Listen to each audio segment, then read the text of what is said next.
L'animation de ces différents modèles articulaires se fait par des muscles, et il y a 17 muscles qui vont animer l'épaule. Ces muscles sont classés avec en premier groupe les muscles animateurs de l'humérus par rapport à la scapula. En sous-chapitre, on a les muscles réunissant l'humérus et la ceinture scapulaire, qui sont constitués par le deltoïde, le supraépineux, l'infraépineux, petit rond et grand rond, subscapulaire et coracobrachial. Le deltoïde est le plus superficiel, certainement aussi le plus efficace.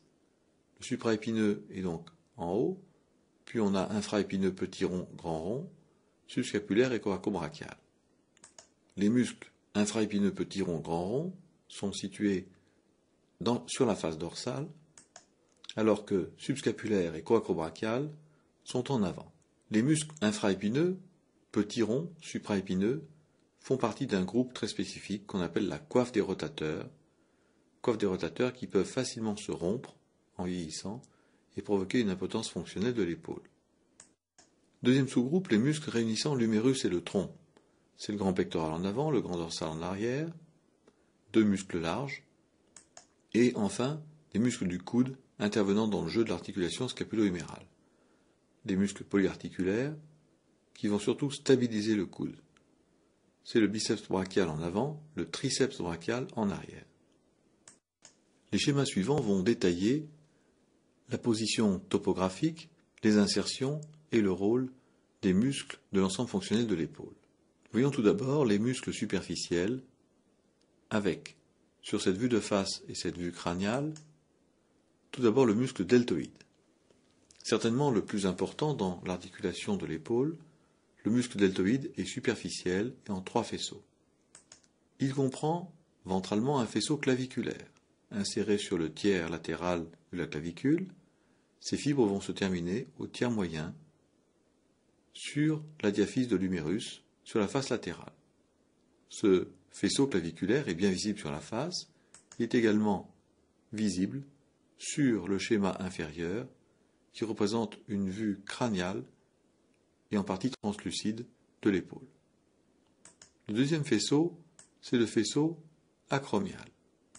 Ce faisceau acromial est très latéral, il est inséré sur l'acromion et bien évidemment, il rejoint le précédent pour une insertion humérale sur le tiers moyen de l'humérus. Le troisième faisceau est un faisceau épineux inséré sur l'épine de la scapula qui, en fait, reçoit l'insertion d'un faisceau postérieur qui lui-même va se terminer, comme les précédents, au même endroit sur l'humérus. Ce muscle deltoïde permet avant tout et surtout le mouvement d'abduction de l'épaule, c'est-à-dire écarter l'humérus du contact thoracique.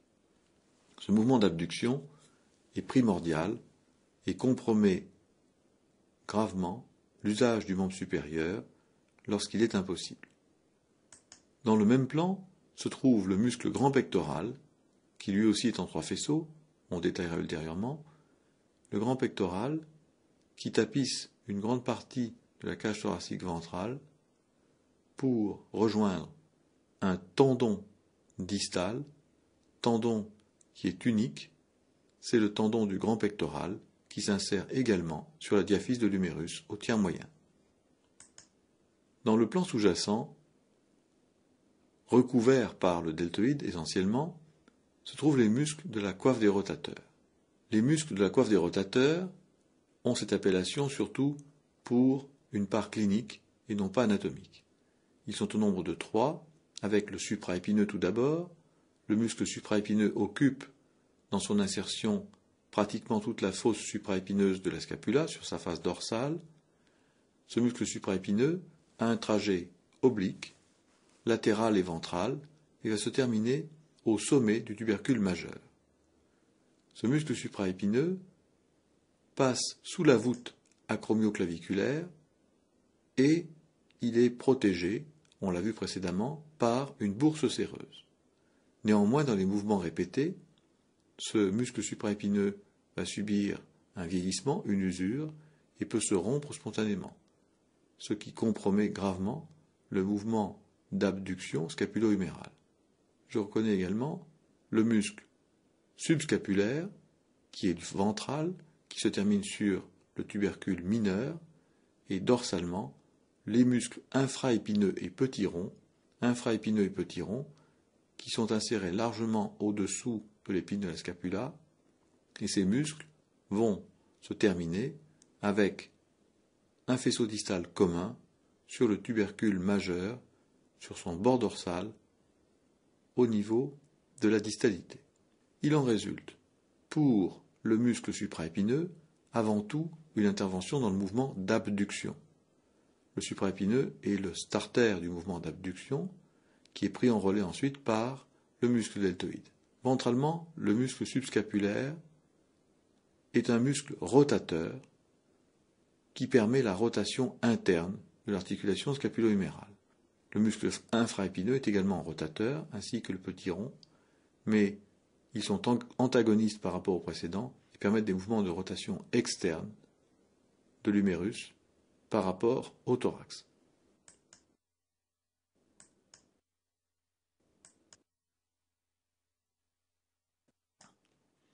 Le groupe des muscles coracoïdiens ont pour point commun une insertion sur le processus coracoïde de la scapula. Ce schéma représente, sur une vue de face de l'épaule droite, une coupe frontale intéressant clavicule et acromion, puis les structures squelettiques sous-jacentes, humérus, et le processus coracoïde sur la scapula. Il y a 3 muscles coracoïdiens, le petit pectoral, le court biceps et le coracobrachial. Premièrement, le petit pectoral est un muscle triangulaire, recouvert en surface par le grand pectoral. Ce muscle petit pectoral s'insère sur les côtes, de la 3e à la 5e côte. C'est la base du triangle. Et le sommet du triangle se termine sur le processus coracoïde. Le second, c'est le court biceps. Le court biceps, 2e chef du muscle biceps brachial, est orienté en haut et médialement, et il se termine sur l'extrémité du processus coracoïde. Le 3e élément, le muscle coracobrachial, est représenté en couleur brun foncé sur le schéma. Il est dans un plan plus profond que le court biceps. Il est inséré depuis le sommet du processus coracoïde jusqu'à la diaphyse de l'humérus, avec une insertion distale qui est symétrique par rapport au muscle deltoïde. Le biceps présente un 2e chef, le long biceps, qu'on a déjà décrit, avec un trajet vertical en avant de la diaphyse, puis intertuberculaire au niveau de l'épiphyse de l'humérus, et enfin, ce trajet devient horizontal avec cette situation particulière par rapport à la cavité synoviale de l'articulation scapulo-humérale. Dans le même plan que les muscles coracoïdiens, il y a le muscle subclavier qui s'insère sur la face inférieure de la clavicule, mais également sur la première côte. C'est un muscle en fait assez volumineux et qui développe une force importante dans les mouvements d'abaissement de la ceinture scapulaire. Pour être complet, le schéma comprend également le muscle subscapulaire qui tapisse la face ventrale de la scapula avec des fibres horizontales qui se terminent sur le tubercule mineur. Enfin, le muscle deltoïde, dans son faisceau acromial, est représenté depuis l'insertion sur l'acromion jusqu'à sa terminaison distale sur la diaphyse de l'humérus. Ce schéma représente la face postérieure ou face dorsale de la région de l'épaule. Premièrement, pour mémoire, le muscle deltoïde est représenté par la flèche rouge depuis son insertion acromiale avec son relief qui donne le galbe de l'épaule et sa terminaison au tiers moyen de la diaphyse de l'humérus. Nous avons ensuite de couleur brune les muscles de la face dorsale et supérieure de la scapula, commençant par le muscle supraépineux qui tapisse la fosse supraépineuse, qui passe dans son tunnel ostéofibreux, pour se terminer au sommet du tubercule majeur de l'humérus. Le deuxième muscle est le muscle infraépineux, qui là recouvre, lui, presque la totalité de la fosse infraépineuse. Ses fibres sont horizontales, et ce muscle se termine sur le tubercule majeur. Il est accompagné par le muscle petit rond, qui a les mêmes fonctions, pratiquement les mêmes insertions, mais son innervation est indépendante de l'infraépineux. C'est pour cette raison que ces muscles sont différenciés. Le muscle grand rond, qui est représenté en rouge, est inséré sur le bord latéral de la scapula. Ses fibres sont horizontales et ce muscle grand rond va se terminer sur la face antérieure de la diaphyse de l'humérus, juste au-dessous du col chirurgical. Et donc, si les muscles infraépineux et petits ronds sont rotateurs externes, le muscle grand rond est lui rotateur interne. Ces muscles ronds, petits et grands ronds, forment un triangle. C'est ce qu'on appelle le triangle des ronds ou triangle des muscles ronds, avec un côté représenté par le bord inférieur du petit rond, un deuxième côté par le bord supérieur du grand rond, et la base du triangle qui est en fait le col chirurgical de l'humérus. Ce triangle des muscles ronds est traversé par le tendon du long triceps. Le muscle triceps est le muscle de la loge postérieure du bras, c'est un muscle extenseur, et son tendon le plus proximal, le long triceps, est inséré au bord inférieur de la cavité glénoïdale de la scapula. Ce long triceps, qui est tendineux à ce niveau, traverse le muscle des ronds. Il est en avant du petit rond mais en arrière du grand rond. Il va rejoindre les autres chefs musculaires du triceps et délimite ainsi, avec les muscles ronds, plusieurs orifices sur cette face postérieure de l'épaule. Le long triceps est rejoint par le vaste externe, l'un des chefs, qui est inséré très largement sur la diaphyse de l'humérus. Le triangle des ronds est ainsi segmenté en plusieurs orifices avec en numéro 1 le trou carré de Velpeau. Cette structure a 4 côtés, le bord inférieur du petit rond, le col chirurgical de l'humérus, le bord supérieur du grand rond et le tendon du long triceps. Ce trou carré de Velpeau est traversé par le nerf axillaire qui va innerver le petit rond et le deltoïde.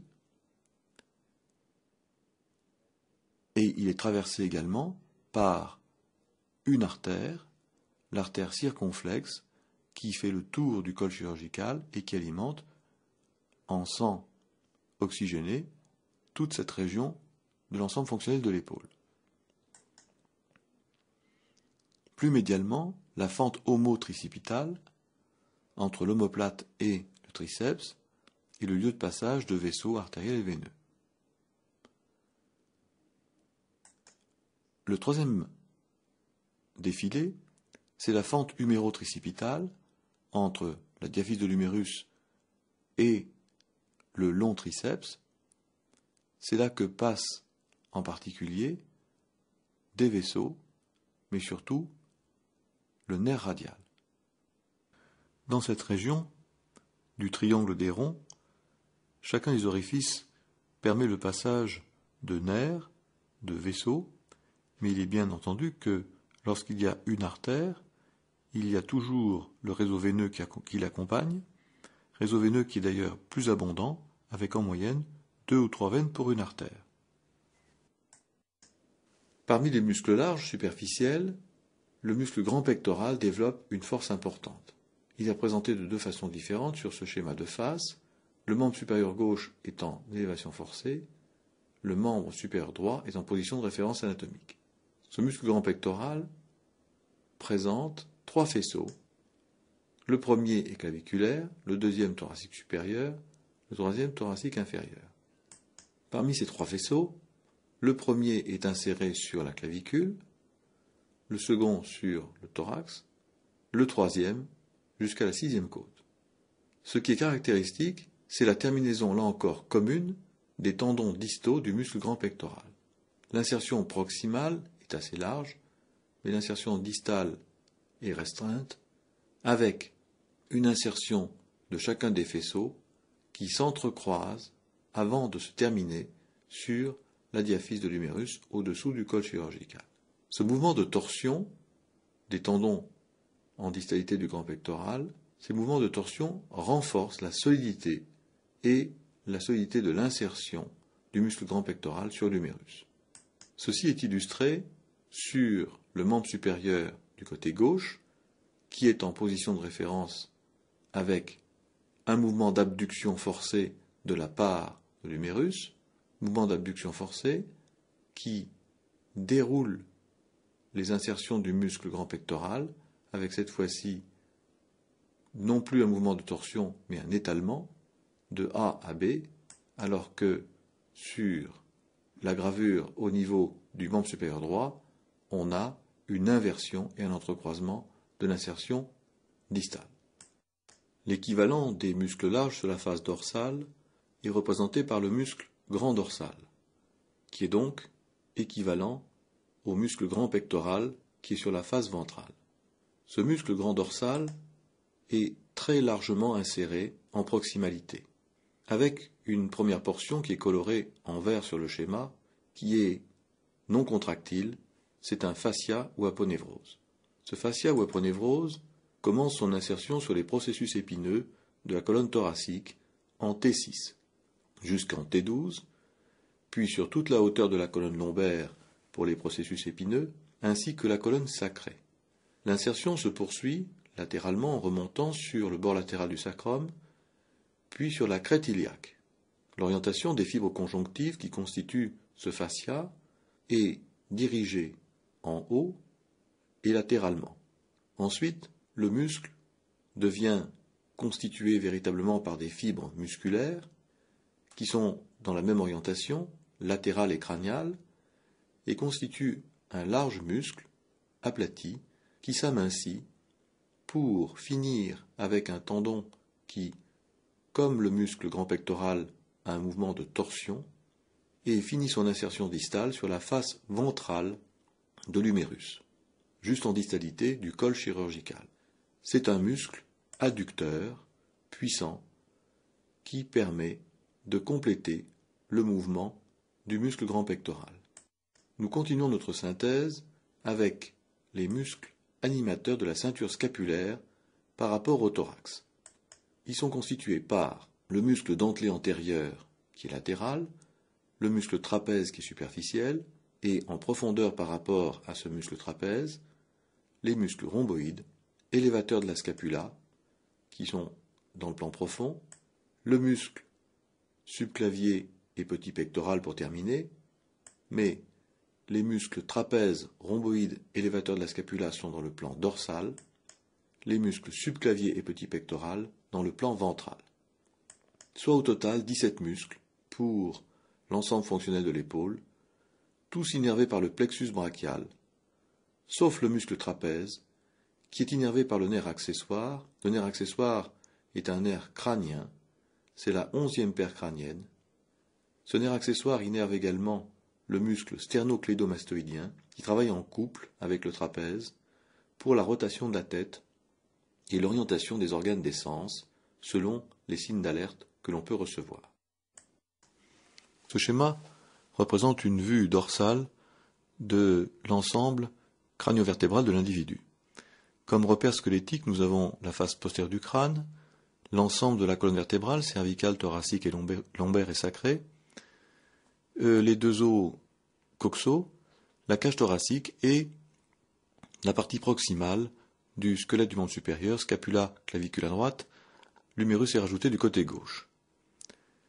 Les plans musculaires sont constitués premièrement par le trapèze, qui figure du côté droit.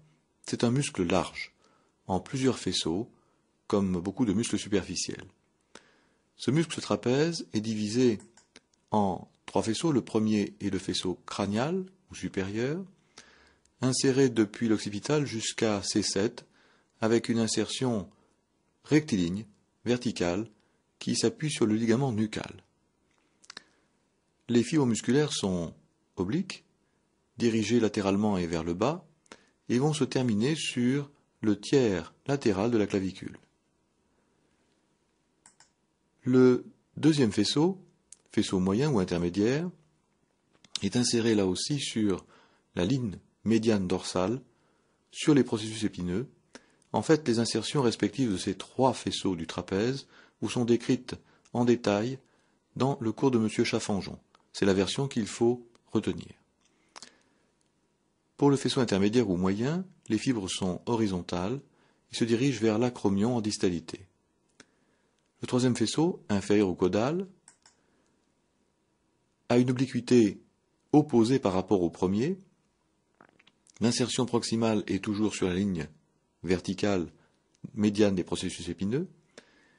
Il se termine en T12 et en distalité, avec des fibres obliques en haut et latéralement, il se termine sur le processus épineux de la scapula.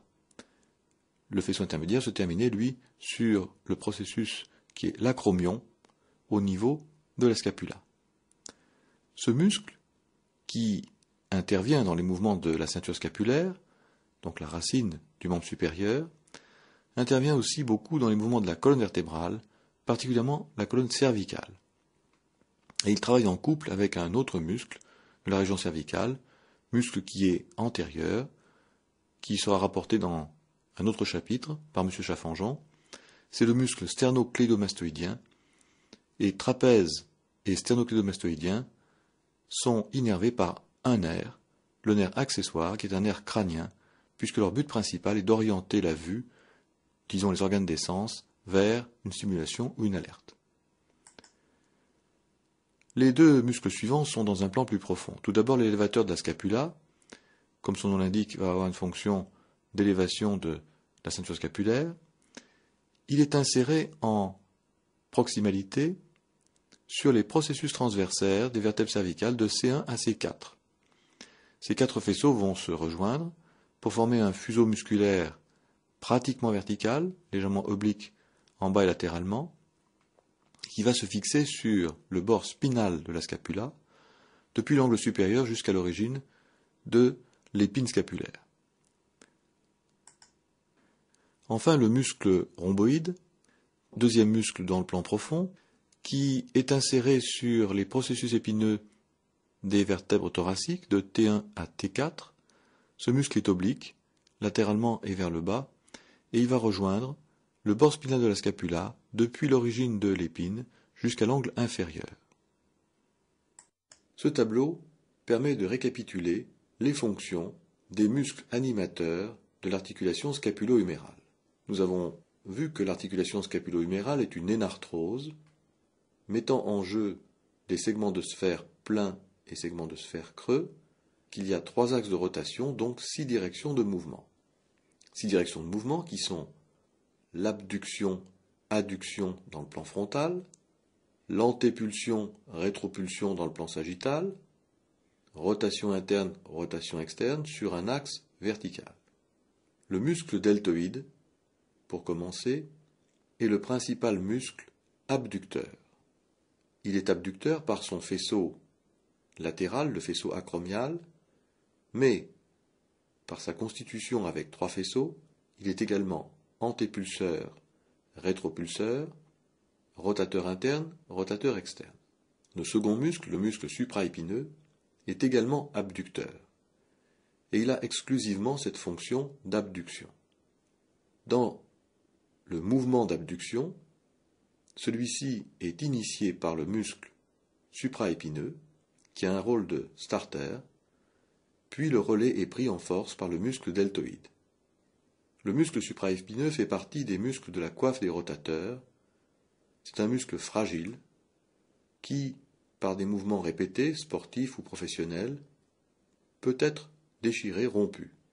C'est ce qu'on appelle une rupture de la coiffe des rotateurs en pratique clinique. Une rupture du muscle supraépineux provoque un handicap important dans le mouvement d'abduction, même si le muscle deltoïde est fonctionnel.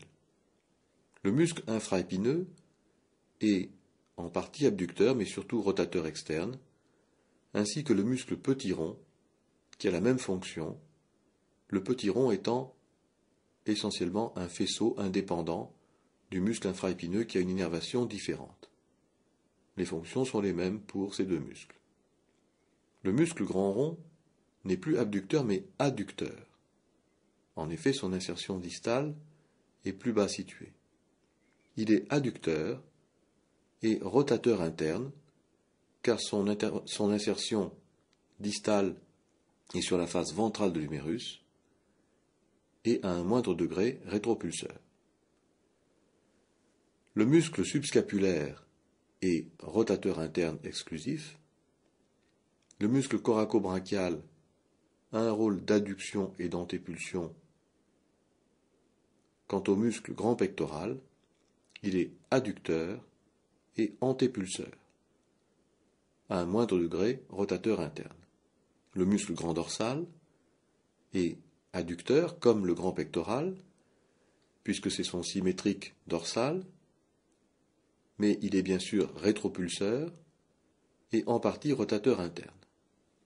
Les muscles biceps brachial et long triceps n'interviennent pas directement dans les mouvements de l'articulation scapulo-humérale. Par contre, ils sont stabilisateurs de l'articulation scapulo-humérale, ainsi que les muscles suivants, supraépineux, infraépineux, petit rond, subscapulaire, coraco-brachial. Le second tableau résume la fonction des muscles animateurs de la ceinture scapulaire. La ceinture scapulaire, comme on l'a vu, est mobilisée à partir d'une articulation en selle, l'articulation cléido-thoracique. Comme les nartroses, elle a 3 axes de rotation, 6 directions de mouvement qui sont le mouvement d'élévation et d'abaissement. Le mouvement d'élévation correspond au mouvement de haussement des épaules. C'est un mouvement dans le plan frontal. L'abaissement est bien sûr l'inverse. L'antépulsion déplace la clavicule vers l'avant dans un plan horizontal, entraînant bien sûr la scapula. L'inverse, c'est la rétropulsion qui repousse la clavicule en arrière. Quant au mouvement de rotation, eh bien la rotation s'effectue sur l'axe rectiligne de la clavicule, mouvement de rotation antérieure qui fait légèrement basculer le moignon de l'épaule en avant, par opposition au mouvement de rotation postérieure qui est inverse. Encore une fois, les mouvements de rotation se font sur un axe horizontal qui correspond schématiquement à l'axe longitudinal de la clavicule. Les muscles intervenants sont le muscle dentelé antérieur qui intervient dans le mouvement d'antépulsion et rotation antérieure. Le muscle trapèze va avoir des fonctions extrêmement différentes, voire même opposées, du fait de ces 3 faisceaux musculaires, ces 3 composantes très étalées sur le plan topographique. Le trapèze est un muscle élévateur par le faisceau crânial, mais aussi abaisseur par le faisceau caudal et rétropulseur par le faisceau intermédiaire. De façon accessoire, il est rotateur antérieur. Le muscle élévateur de la scapula est uniquement élévateur. Le muscle rhomboïde, quant à lui, intervient dans la rétropulsion. Erreur. Le muscle rhomboïde, quant à lui, intervient dans la rotation postérieure de la scapula. Le petit pectoral intervient dans l'abaissement et la rotation postérieure. Le subclavier, qui est un muscle assez volumineux, intervient dans l'abaissement de la ceinture scapulaire. Ces 2 diagrammes illustrent les mouvements de sonnette de la scapula et les couples musculaires qui interviennent. Ce sont 2 schémas qui représentent la face postérieure de l'omoplate, et ces mouvements de sonnette sont en fait des mouvements de rotation autour d'un axe immédiatement médial par rapport à la cavité glénoïdale. L'axe de rotation est représenté en rouge sur les deux schémas, et ce mouvement de sonnette va être réalisé par l'intervention simultanée de deux muscles, voire plus, mais deux muscles qui vont agir de façon totalement opposée. La rotation postérieure, qui amène la pointe de l'omoplate au plus près de l'axe vertébral, fait intervenir le muscle petit pectoral en avant et le muscle rhomboïde en arrière. A l'inverse, le mouvement de rotation antérieure qui amène l'angle inférieur vers l'avant, eh bien, le trapèze va travailler en couple avec le muscle serratus qui lui va déplacer la pointe de la scapula vers l'avant. Nous allons maintenant faire une synthèse topographique des éléments constituant l'ensemble fonctionnel de l'épaule, avec cette coupe sagittale du membre supérieur droit, coupe sagittale qui passe par l'interligne articulaire de l'articulation scapulo-humérale, et c'est la face médiale qui est représentée. Premièrement, sur cette coupe, on retrouve deux pièces squelettiques qui sont crâniales, l'acromion qui est dorsal par rapport à la clavicule qui est ventrale. On a un revêtement cutané tout autour. Le trait noir le plus superficiel représente l'épiderme, puis on a le tissu graisseux sous-cutané, et enfin un deuxième trait noir qui représente le fascia ou aponévrose. C'est une gaine conjonctive qui recouvre tous les plans musculaires de l'organisme. Le muscle le plus superficiel, en numéro 1, c'est le muscle deltoïde. Deux faisceaux sont ici représentés. Le faisceau claviculaire sur la droite, ou faisceau antérieur, le faisceau acromial sur la gauche, qui est normalement latéral ou latéro-postérieur. Le plan sous-jacent va être constitué par les muscles de la coiffe des rotateurs. En numéro 2, c'est le muscle supraépineux. Le muscle supraépineux est isolé de la voûte acromioclaviculaire par la bourse séreuse sous-acromio-deltoïdienne. Dorsalement, la coiffe des rotateurs est constituée ensuite par le muscle infraépineux et son complément, le muscle petit rond en numéro 4, qui n'est qu'un faisceau indépendant de l'infraépineux et d'innervation différente.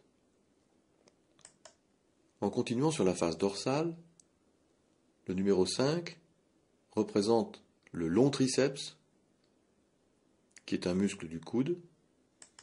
Le numéro 6, c'est le muscle grand rond. Et le numéro 7, c'est le muscle grand dorsal qui, à ce stade, est en fait tendineux avant de se terminer sur la diaphyse de l'humérus.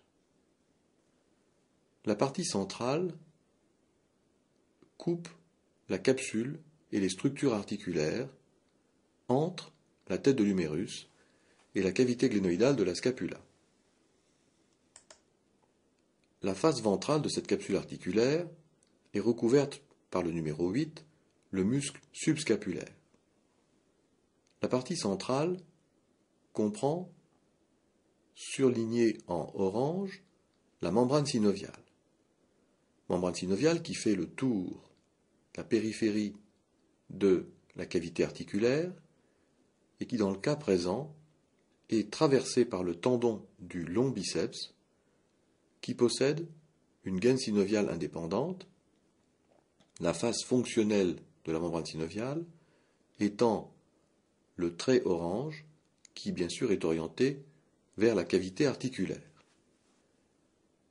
Cette membrane synoviale est doublé par la capsule articulaire qui est régulière, de même épaisseur sur les faces crâniale, dorsale et caudale, mais sur la face ventrale, cette capsule articulaire est renforcée par des ligaments, des épaississements, les ligaments gléno-huméraux, avec une déhiscence entre deux d'entre eux, qui laisse passer une bourse séreuse en communication avec la cavité articulaire, bourse séreuse du muscle subscapulaire.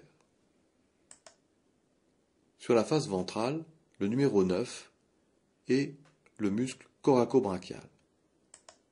Le numéro 10 représente le tendon du long biceps.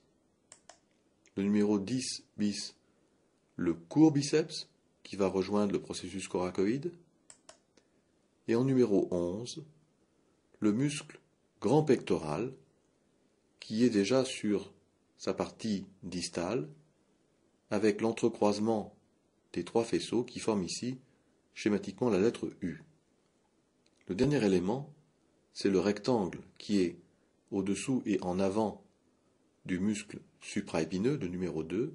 Ce rectangle représente le ligament coraco-huméral ou ligament suspenseur de l'épaule.